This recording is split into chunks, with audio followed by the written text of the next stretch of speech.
Hello friends, this is me Ankit Gangwar and today I am here with my new video. और आज की video का topic है बादशाह अकबर से संबंधित महत्वपूर्ण प्रश्न एवं उत्तर। So in this video I will tell you some most asked questions related to Mughal बादशाह Akbar and here are some important notes related to Akbar. You can note down it as a one-liner notes in your copy. But before starting the video, you all are requested to please like and share the video and subscribe my YouTube channel Education Point. Thank you. हाँ जी, चलिए तो फिर हम आज की video शुरू करते हैं। ठीक है, तो आज की वीडियो में हमारा पहला सवाल है, सम्राट अकबर का जन्म कहाँ हुआ था। सम्राट अकबर का जन्म कहाँ हुआ था। ऑप्शन है हमारे पास, पहला अमरकोट भारत, दूसरा ऑप्शन है Kabul Afghanistan, C Kalanaur Punjab, and D Badakhshan. तो सम्राट अकबर का जन्म हुआ था अमरकोट भारत में। ठीक है, सही आंसर है विकल्प ए, अमरकोट भारत। सम्राट अकबर का जन्म कहाँ हुआ था, अमरकोट भारत में हुआ था। नेक्स्ट क्वेश्चन की तरफ बढ़ते हैं। क्वेश्चन नंबर 2 है, सम्राट अकबर का जन्म कब हुआ था। ठीक है, हमारे पास ऑप्शन है, ए 17 जुलाई 1526 में, बी 1 जनवरी 1556 में, सी 29 अगस्त 1541 में, एंड डी 15 अक्टूबर 1542 में। ठीक है, तो सम्राट अकबर का जो जन्म हुआ था 15 अक्टूबर 1542 में हुआ था। ठीक है, सम्राट अकबर का जन्म 15 अक्टूबर 1542 में हुआ था। अगर हम बात करें, इस विकल्प में दी गई हमारे पास कुछ डेट्स हैं, तो इसमें अगर हम बात करते हैं 1 जनवरी 1556 की, तो 1 जनवरी 1556 ईस्वी में हुमायूं की मृत्यु हुई थी। ठीक है, 1 जनवरी 1556 को हुमायूं की मृत्यु हुई थी, जो कि सम्राट अकबर के पिता थे। अगर हम बात करते हैं 29 अगस्त 1541 की, तो 29 अगस्त 1541 को हुमायूं ने हमीदा बानो बेगम से निकाह किया था। ठीक है, अकबर की माता का नाम जो हमीदा बानो बेगम है वह अकबर की माता हैं। ओके, हम नेक्स्ट क्वेश्चन की तरफ बढ़ते हैं। हमारा नेक्स्ट क्वेश्चन है, अकबर की माता का क्या नाम था। तो बादशाह अकबर की जो माता का नाम था, वो बादशाह अकबर की माता का नाम था हमीदा बानो बेगम। ठीक है, बादशाह अकबर की माता का नाम था हमीदा बानो बेगम। ठीक है, और इनके पिता का नाम था बादशाह हुमायूं। बादशाह हुमायूं ने हमीदा बानो बेगम से 29 अगस्त 1541 में निकाह किया था। ठीक है, अब हम अपने नेक्स्ट क्वेश्चन की तरफ बढ़ते हैं। हमारा नेक्स्ट क्वेश्चन है, खानी बाबा के उपनाम से किसे जाना जाता था। खानी बाबा के उपनाम से किसे जाना जाता था। ए बाबर, बी बैरम खां, सी हुमायूं, डी नुसरत शाह। तो इसका सही विकल्प है, सही आंसर है ऑप्शन बी, बैरम खां।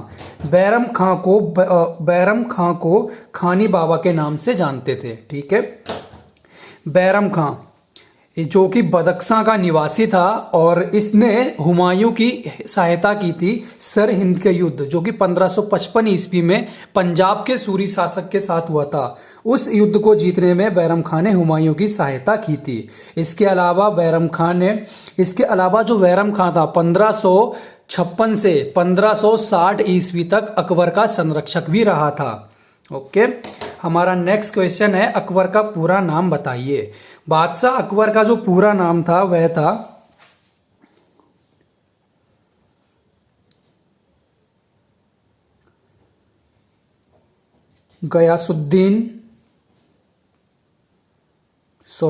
बादशाह अकबर का पूरा नाम था जलालुद्दीन मोहम्मद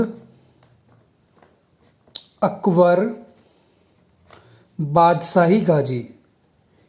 जलालुद्दीन मोहम्मद अकबर बादशाही गाजी, ये बादशाह अकबर का पूरा नाम था। ठीक है, हमारा नेक्स्ट क्वेश्चन है, पानीपत की द्वितीय लड़ाई कब हुई थी। तो जो पानीपत की द्वितीय लड़ाई है वह हुई थी 5 नवंबर 1556 ईस्वी में। पानीपत की द्वितीय लड़ाई 5 नवंबर 1556 ईस्वी में हुई थी, अतः हमारा सही विकल्प है ए, 5 नवंबर 1556। अगर हम बात करते हैं इस क्वेश्चन में दिए गए अन्य विकल्प की, तो इसमें जो हमारे पास बी विकल्प है 6 मई 1529।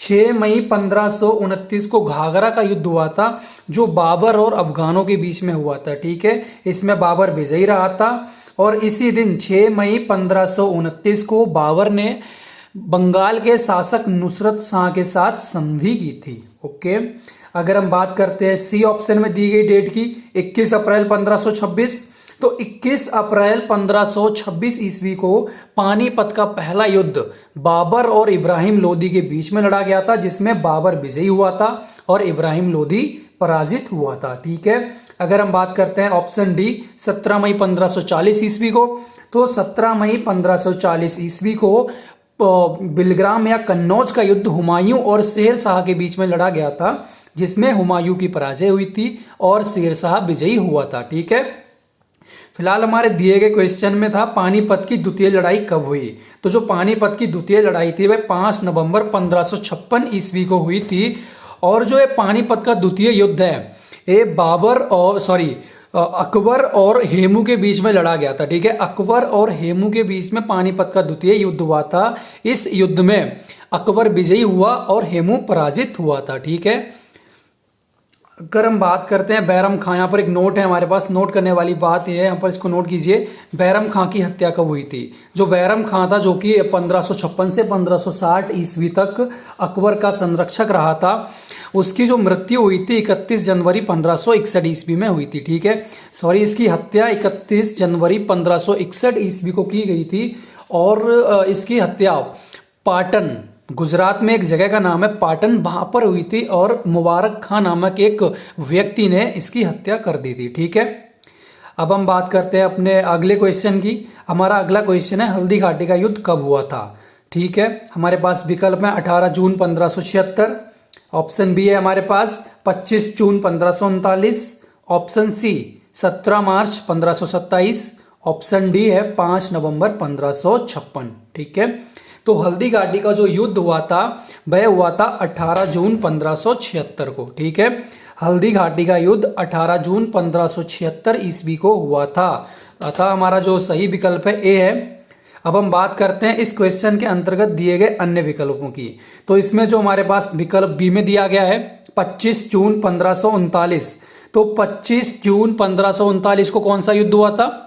25 जून 1539 को हुमायूं और शेर शाह सूरी के बीच में चौसा का युद्ध हुआ था। कौन सा युद्ध हुआ था? चौसा का युद्ध 25 जून 1539 को हुमायूं और शेर शाह के बीच में हुआ था। ठीक है, 17 मार्च 1527 ईस्वी, 17 मार्च 1527 को खानवा का युद्ध हुआ था। ठीक है, 17 मार्च 1527 को खानवा का युद्ध हुआ था बाबर और राणा सांगा के बीच में, जिसमें बाबर विजयी हुआ था, राणा सांगा की पराजय हुई थी। ओके, अब बात करते हैं 5 नवंबर 1556 को। तो 5 नवंबर 1556 को पानीपत की द्वितीय लड़ाई हुई थी अकबर और हेमू के बीच में, जिसमें अकबर विजयी हुआ और हेमू पराजित हुआ था। ठीक है, ये जो इंपॉर्टेंट डेट्स, जो भी हमारे इंपॉर्टेंट युद्ध हमने अभी तक इस वीडियो में पढ़े हैं, इन सब का वर्णन मैंने अपनी पुरानी वीडियोस में कर चुका हूं, जिसमें जो कि हुमायूं और बाबर से संबंधित थे। ठीक है, अभी तक जितने भी डेट्स हमने पढ़ी हैं, इसमें जो भी युद्ध हुए थे वह सभी मुगल काल से ही संबंधित हैं और इन सभी का वर्णन मैं अपनी पुरानी 2 वीडियोस में कर चुका हूं। आप लोग जाकर, जो नए हैं वो उन वीडियोस को जाकर देख सकते हैं। वहां पर उन वीडियोस में हमने इन युद्धों के बारे में पढ़ा है। ओके, अब हम बात करते हैं इस हल्दी घाटी के युद्ध से संबंधित कुछ नोट्स हमारे पास हैं। इसमें पहला नोट है कि हल्दी घाटी का जो युद्ध हुआ था इसमें अकबर विजयी हुआ। दूसरा, इसमें मेवाड़ का शासक महाराणा प्रताप पराजित हुए थे। ठीक है, इस युद्ध में मेवाड़ के शासक महाराणा प्रताप पराजित हुए थे। तीसरा है, इस युद्ध में अकबर का जो सेनापति था वह मानसिंह था। इस युद्ध में अकबर का सेनापति कौन था? राणा मानसिंह अकबर का सेनापति था। और चौथा पॉइंट यहां से आता है कि जब हल्दी घाटी का युद्ध हुआ था तो इस समय महाराणा प्रताप की राजधानी कुंभलगढ़ थी। ठीक है, हल्दी घाटी के युद्ध के समय महाराणा प्रताप की राजधानी क्या थी? कुंभलगढ़ थी। क्या थी? कुंभलगढ़ महाराणा प्रताप की राजधानी थी। ओके, हल्दी घाटी के युद्ध में हारने के बाद महाराणा प्रताप ने जो अपनी नई राजधानी बनाई थी वो चावड़ में बनाई थी। ठीक है, कहाँ बनाई थी? हल्दी घाटी के युद्ध में हार जाने के बाद महाराणा प्रताप ने अपनी नई राजधानी चावड़ में बनाई थी। ओके, अब हम नेक्स्ट क्वेश्चन की तरफ बढ़ते हैं। हमारा 8वां क्वेश्चन है, महाराणा प्रताप की मृत्यु कब हुई थी? तो जो महाराणा प्रताप की मृत्यु है वह 19 जनवरी 1596 में 19 जनवरी 1597 ईस्वी में हुई थी। कब हुई थी? महाराणा प्रताप की मृत्यु 19 जनवरी 1597 में हुई थी। ठीक है, अब हम अपने नेक्स्ट क्वेश्चन की तरफ बढ़ते हैं। हमारा 9वां क्वेश्चन है, अकबर को हरमदल से मुक्ति कब मिली थी? ऑप्शन है 1606 ईस्वी में, बी 1566 ईस्वी में, सी 1562 ईस्वी में, डी 1563 ईस्वी में। तो इसका सही आंसर है 1562 ईस्वी।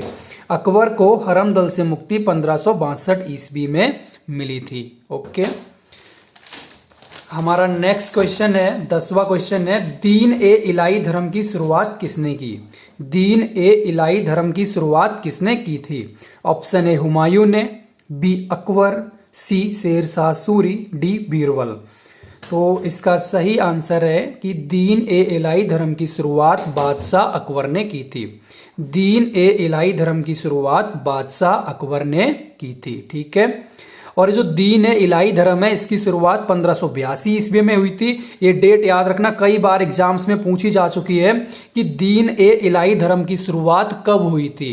तो दीन ए इलाही धर्म की शुरुआत कब हुई थी? 1582 ईस्वी में हुई थी। ओके, दूसरा पॉइंट यहां से हमारा निकल के आता है कि दीन ए इलाही धर्म को स्वीकार करने वाला जो पहला और आखिरी हिंदू था वह राजा बीरबल था। ठीक है, दीन ए इलाही धर्म को स्वीकार करने वाला पहला और आखिरी हिंदू राजा बीरबल था।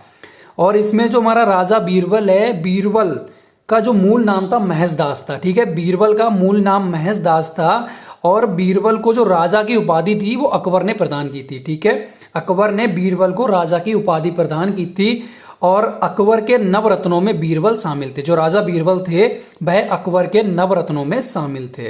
ओके, यहाँ पर एक पॉइंट और है जो मैं लिखना भूल गया हूं कि दीन ए इलाही धर्म का जो प्रमुख पुरोहित था, दीन ए इलाही धर्म का प्रमुख पुरोहित अबुल फजल था। कौन था?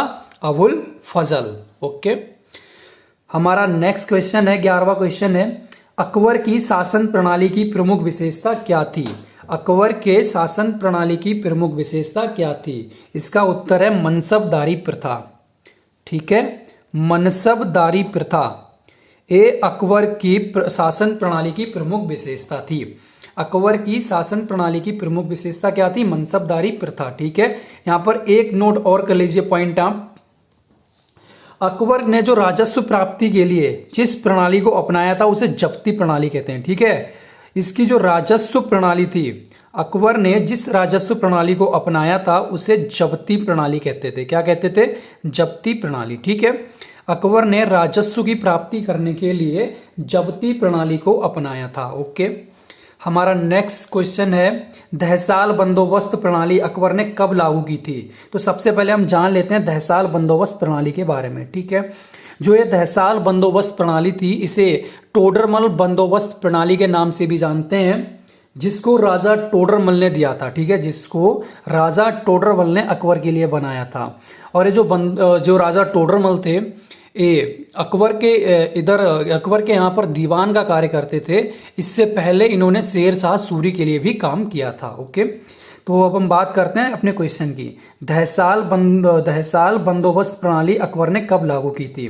तो ये जो दहसाल बंदोबस्त प्रणाली है इसको अकबर ने 1580 में लागू किया था। ठीक है, दहसाल बंदोबस्त प्रणाली को अकबर ने 1580 ईस्वी में लागू किया था। ओके, अब हम हमारे नेक्स्ट क्वेश्चन की तरफ बढ़ते हैं। यहाँ पर 13वां क्वेश्चन मिस हो गया है, कोई नहीं, हम 14वें क्वेश्चन को देखते हैं। हमारा अगला क्वेश्चन है, अकबर ने जजिया किस वर्ष समाप्त किया था? हमारे पास 14th क्वेश्चन है, अकबर ने जजिया किस वर्ष समाप्त किया था? तो ये जो जजिया है वास्तव में एक कर था जो कि हिंदुओं पर लगाया जाता था, हिंदू ब्राह्मण पर, हिंदू जाति के लोगों पर लगाया जाता था, एक धार्मिक कर था। ठीक है, जजिया। और अकबर ने जजिया सन 1564 ईस्वी में समाप्त किया था। ठीक है, अकबर ने जो जजिया कर था इसको 1564 ईस्वी में समाप्त किया था। ओके, हमारा नेक्स्ट क्वेश्चन है, अकबर ने दास प्रथा का अंत कब किया था? अकबर ने दास प्रथा का अंत कब किया था? तो इसका सही आंसर है 1562 ईस्वी, विकल्प सी।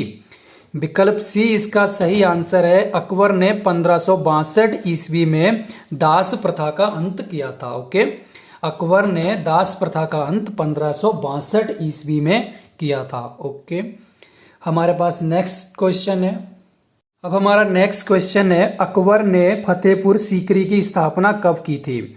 तो जो अकबर थे, बादशाह अकबर, इन्होंने फतेहपुर सीकरी की स्थापना 1571 में की थी और इसके बाद इन्होंने अपनी जो राजधानी थी आगरा से वो फतेहपुर सीकरी को बनाया था। ठीक है, अकबर ने फतेहपुर सीकरी नगर का निर्माण किया था और 1571 ईस्वी में, सन 1571 ईस्वी में अकबर अपनी राजधानी आगरा से फतेहपुर सीकरी में ले गया था। ओके, इसके बाद हमारा नेक्स्ट क्वेश्चन है, अकबर ने लाहौर को राजधानी कब बनाया था? ठीक है, हमारा क्वेश्चन है, अकबर ने लाहौर को राजधानी कब बनाया था?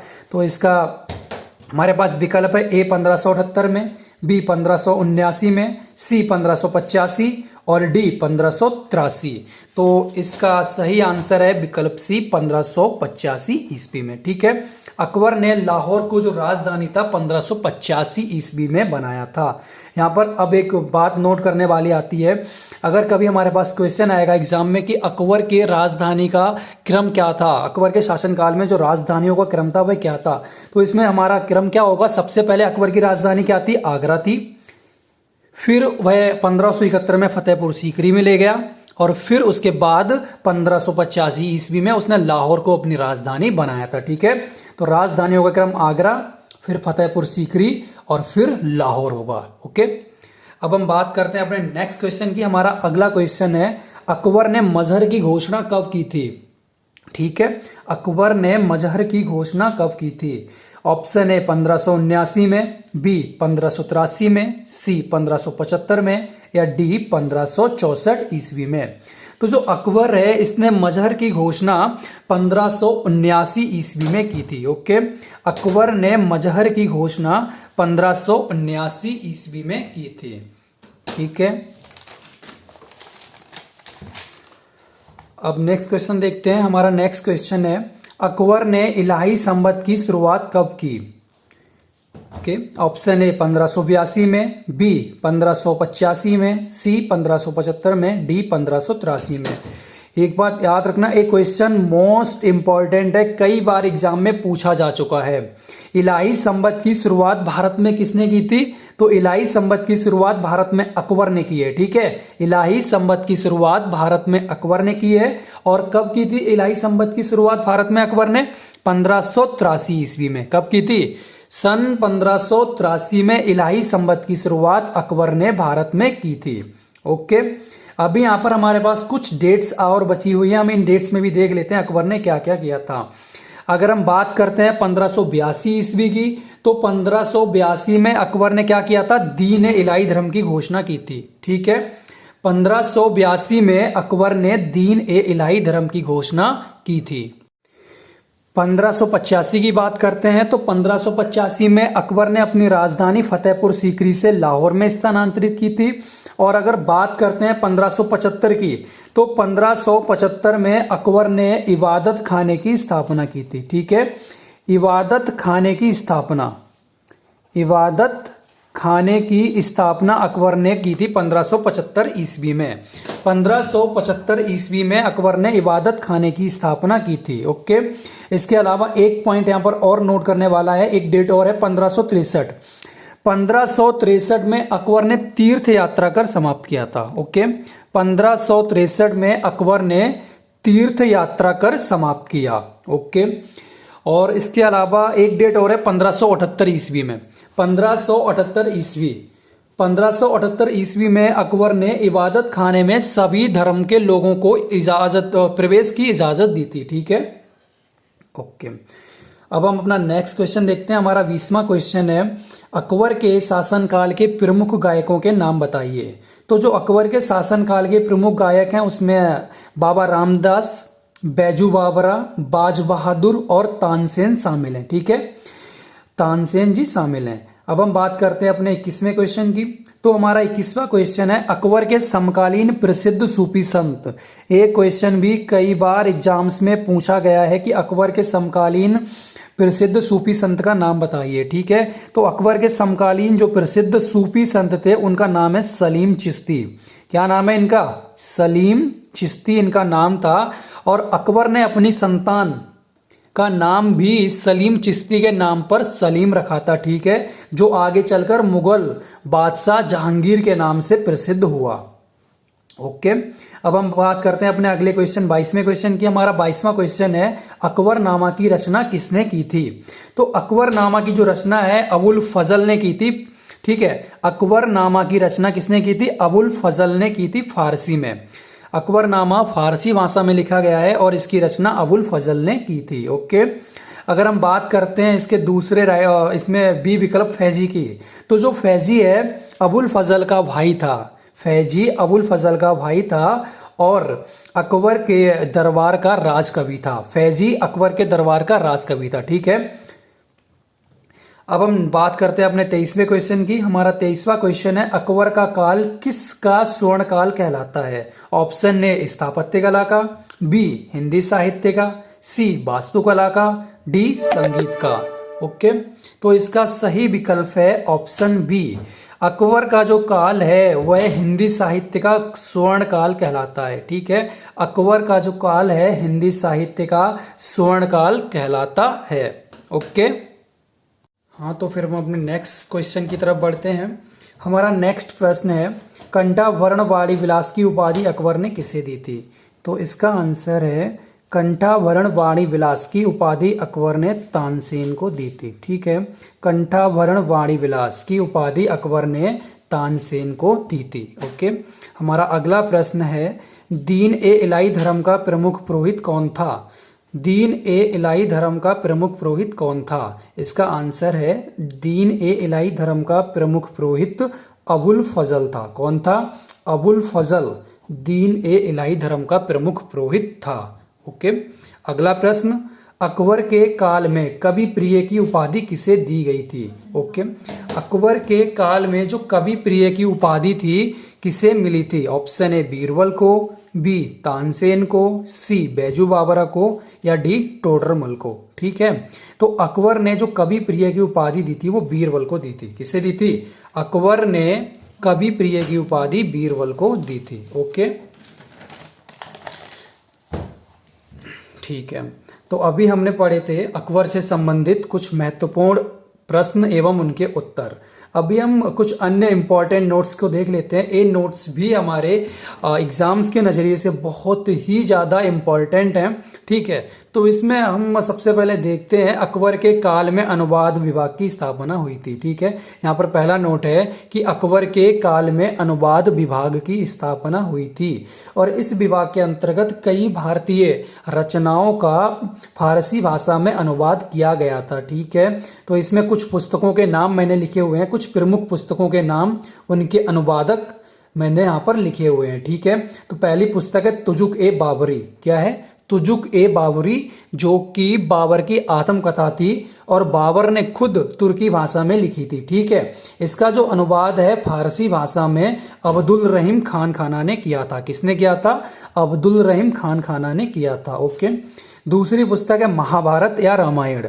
ओके, महाभारत या रामायण, दोनों जो पुस्तकें हैं भारतीय हमारे क्या है पौराणिक ग्रंथ हैं, महाभारत और रामायण। इन दोनों का जो फारसी में अनुवाद है नकीब खां, कादिर बदायूनी, शेख सुल्तान ने किया था। ठीक है, नकीब खां, बदायूनी और शेख सुल्तान ने किया था। इसमें जो महाभारत का फारसी में जो नाम रखा गया था रजमनामा रखा गया था। क्या रखा गया था? रजमनामा, जिसका अर्थ होता है युद्धों की पुस्तक। क्या होता है? युद्धों की पुस्तक। ओके, तीसरी पुस्तक है लीलावती। ये जो लीलावती पुस्तक है इसका फारसी में अनुवाद फैजी ने किया था और नल दमयंती, इस पुस्तक का भी फारसी में अनुवाद फैजी ने किया है। ओके भाई, अगर हम बात करते हैं भागवत पुराण की, तो भागवत पुराण का भी फारसी में, जो भागवत पुराण है इसका फारसी में अनुवाद टोडरमल ने किया है। इसके अलावा कई अन्य पुस्तकें जैसे कल्लड़ की रासरंगणी, सिंहासन बत्तीसी आदि का भी फारसी भाषा में अनुवाद अलग अलग अनुवादकों के द्वारा किया गया था। ठीक है, अब हम अपने नेक्स्ट प्रश्न की तरफ बढ़ते हैं। नेक्स्ट अगला हमारा जो नोट है, इंपॉर्टेंट पॉइंट है, वो यह है कि अकबर के काल में चार बाग बनाने की परंपरा की शुरुआत हुई थी। ठीक है, जो चार बाग बनाने की परंपरा थी या चार बाग लगाने की जो परंपरा है, इसकी शुरुआत अकबर के काल में हुई थी। हालांकि चार बाग का जिक्र सबसे पहले बाबर ने किया था। ठीक है, चार बाग का जो जिक्र है सबसे पहले बाबर ने उसकी आत्मकथा तुजुक बाबरी में किया था, लेकिन चार बाग लगाने की जो प्रथा है वह अकबर के शासनकाल में प्रारंभ हुई थी। ओके, हमारा अगला नोट है, अकबर ने बुलंद दरवाजे का निर्माण करवाया था। ठीक है, बादशाह अकबर ने बुलंद दरवाजे का निर्माण करवाया था गुजरात विजय के उपरांत। ठीक है, जब अकबर ने गुजरात पर विजय प्राप्त की थी तत्पश्चात उसने बुलंद दरवाजे का निर्माण करवाया था। ओके, नेक्स्ट, अकबर की मृत्यु। अकबर की जो मृत्यु है 16 अक्टूबर 1605 ईस्वी में हुई थी। ठीक है, अकबर की मृत्यु 16 अक्टूबर 1605 ईस्वी में हुई थी और मृत्यु के बाद इसे आगरा के निकट सिकंदरा में दफनाया गया था। ठीक है, अकबर को कहां पर दफनाया गया है? सिकंदरा में दफनाया गया है और इसकी जो मृत्यु है 16 अक्टूबर 1605 ईस्वी में हुई है। ओके, हमारा नेक्स्ट इंपॉर्टेंट पॉइंट है, अकबर के शासनकाल में राजधानियों का क्रम। पहले भी मैंने बताया था, सबसे पहले जब अकबर बादशाह बना था तब उसकी राजधानी क्या थी? आगरा थी। उसके बाद फतेहपुर सीकरी 1571 ईस्वी में बनाई थी इसने, और फिर लाहौर 1585 ईस्वी में इसने लाहौर को अपनी राजधानी बनाया था। ओके, अगर हम अकबर के शासनकाल की बात करते हैं तो अकबर का शासनकाल 14 फरवरी 1456 ईस्वी को शुरू हुआ था। ठीक है, अकबर का जो शासनकाल है 14 फरवरी 1456 ईस्वी कलानौर में शुरू हुआ था। कहाँ शुरू हुआ था? कलानौर में शुरू हुआ था, पंजाब में, जहां पर इसका राज्य अभिषेक हुआ। और इसका शासन 16 अक्टूबर 1605 ईस्वी तक चला था। कब तक चला था? 16 अक्टूबर 1605 ईस्वी को चला था। ओके, यहाँ पर एक इम्पॉर्टेंट पॉइंट जो मैं क्वेश्चंस में बनाना भूल गया था वो यहाँ पर मैंने लिख के रखा हुआ है कि अकबर का राज्य अभिषेक कब हुआ। ओके, अकबर का जो राज्य अभिषेक है 14 फरवरी 1456 को हुआ था पंजाब के कलानौर में। ठीक है, पंजाब के कलानौर नामक स्थान पर 14 फरवरी 1456 ईस्वी को अकबर का राज्य अभिषेक हुआ था। और इस टाइम पर, जब इस समय अकबर की उम्र काफ़ी कम थी, अतः अकबर ने बैरम खां के संरक्षण में 1460 ईस्वी तक बैरम खान के संरक्षण में उसने क्या किया था? शासन किया था। ओके, तो गाइज हमारी आज की वीडियो यहीं पे समाप्त होती है।